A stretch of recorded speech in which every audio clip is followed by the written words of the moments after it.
And now for more on the arts and cultural realm, we have our Yim Yoonhee joining us live in the studio once again.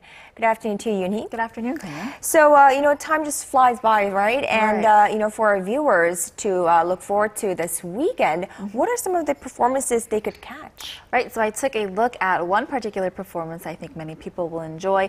It's put on by the Seoul Performing Arts Company. Now, this is their second performance for this year, and it's a very unique performance, to say the least. Right.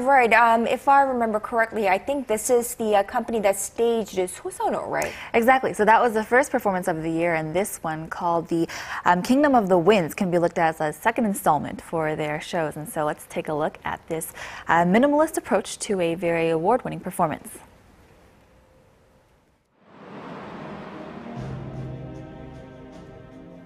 The history of Korea, a time of warriors and kings, when territories were disputed over and battles were fought. Set on the Korean peninsula during the Goguryeo dynasty, Prince Muhyul now sits as the leader of the kingdom.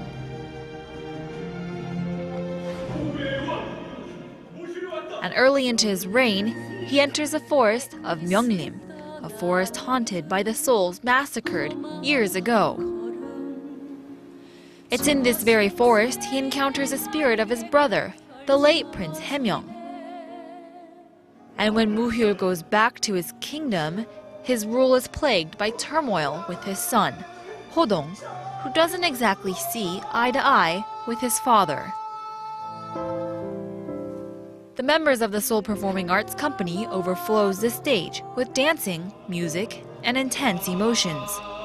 It's a performance that debuted in 2006 and collected awards throughout the years, and even now is continuing to garner respect for its unique approach to the theater. We wanted to make the Kingdom of Winds feel more like you're flipping through an illustration book than watching a performance.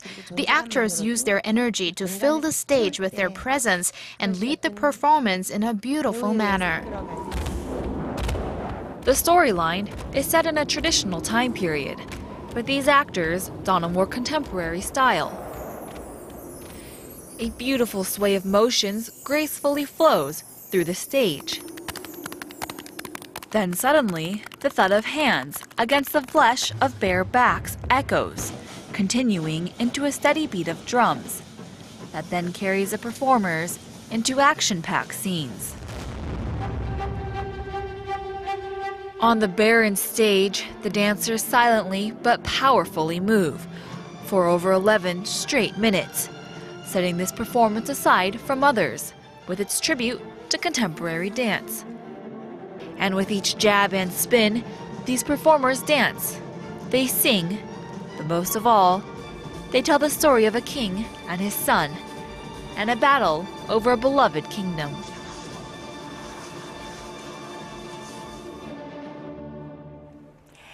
Musicals these days definitely like to put famous singers or idols, in the musicals so that they attract more viewers. And I think I recognize some of the faces. Right, so for this performance, they actually cast M. Black's Gio, and so that got a lot of people quite interested. He does have a pretty big fan base, but this is his third musical performance. But when I say musical, I use that term very loosely. Well, why is that? Because the creative team said with this particular performance, versus another typical average musical, they really put emphasis on the choreography, the music, as well as the dramatic storyline of this performance. So they want it to be an all-encompassing, very interactive, very exciting performance to watch. So not a musical, but a performance, we'll call it. All right, Yoonhee, thank you so much for today and all of this week. We will see you Monday. See you then.